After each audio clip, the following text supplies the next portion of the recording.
అమరావతి కృష్ణానది పక్కనే ఉండటమే ప్రాబ్లం అయితే సముద్రం పక్కన ప్యాలెస్ ఎందుకు కన్స్ట్రక్ట్ చేసినట్టు? Venice, London, Dubai, Mumbai, Chennai ఇవన్నీ వాటర్ బాడీస్ పక్కనే కదా ఉన్నాయి. రేయ్ పిచ్చినాయలా, అమరావతిని నది పక్కన లేకపోతే వాటర్ బాడీస్ పక్కన ఉన్న నగరాలతో పోలుస్తావా? అసలు బేసిక్ హైడ్రాలజీ తెలుసా నీకు? ఏమన్నా చదువుకున్నావా? నువ్వు చెప్పిన ఈ నగరాలన్నీ ఫ్లడ్ ప్లెయిన్లో లేవురా.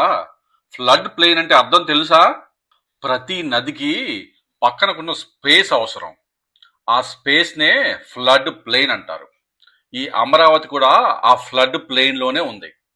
సో అమరావతి నేలకి నీళ్లను పీల్చుకునే శక్తి ఎక్కువ.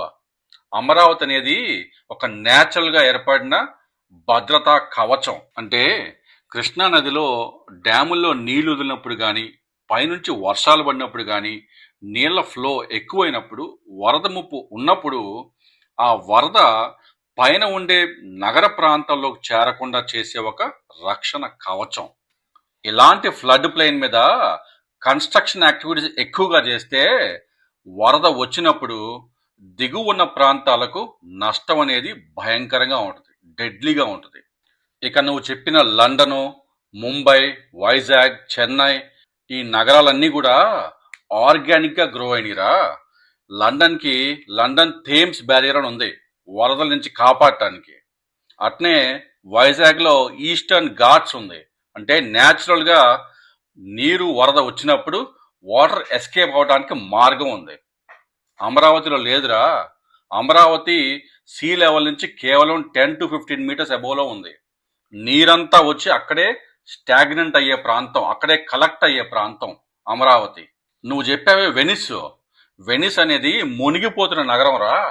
సంవత్సరానికి 10-12 సార్లు వరదలు వస్తాయి. అది కూడా వాళ్ళకి వరద రాకుండా ఉండే బ్యారియర్ ఉన్నా కూడా. మనకు రీటైనింగ్ వాల్స్ సరిగ్గా లేవు. మనల్ని ఒకటి కాపాడేది. ఇంకా దుబాయ్ని అమరావతితో పోల్చా చూడు, నీ జ్ఞానానికి హ్యాట్స్ ఆఫ్ రా నాయన. దుబాయ్లో ఉండేది దుబాయ్ క్రీక్, అంటే సాల్ట్, ఒక చిన్న సాల్ట్ వాటర్ బాడీ.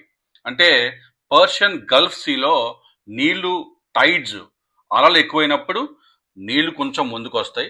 ఆ పర్షియన్ గల్ఫ్ సీలో అలలు తగ్గినప్పుడు నీళ్లు వెనక్కి వెళ్తాయి. మన గుజరాత్లో గల్ఫ్ ఆఫ్ కచ్ లాగా. దుబాయ్ అనేది మన బాత్రూంలో ట్యాప్ లాగా. నీళ్లు ఏడి నుంచి వస్తున్నాయి, ఏడికి పోతున్నాయి మనకు తెలుసు. కానీ అమరావతి అట్ట కాదు.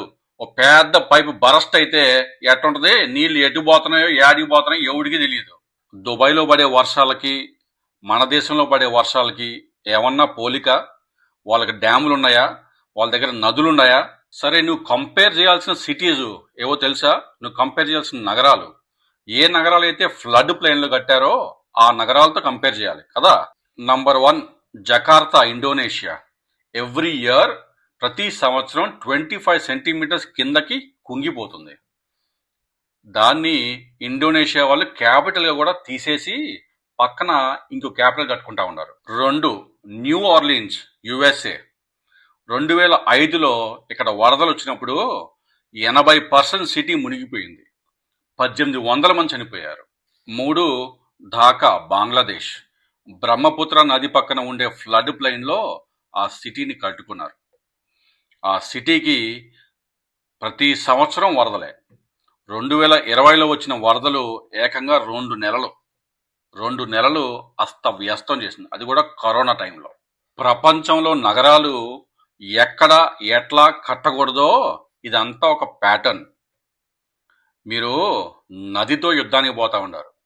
నదితో యుద్ధం చేస్తే ఓడిపోయేది మనుషులే, గెలిచేది ఎప్పటికైనా నదే.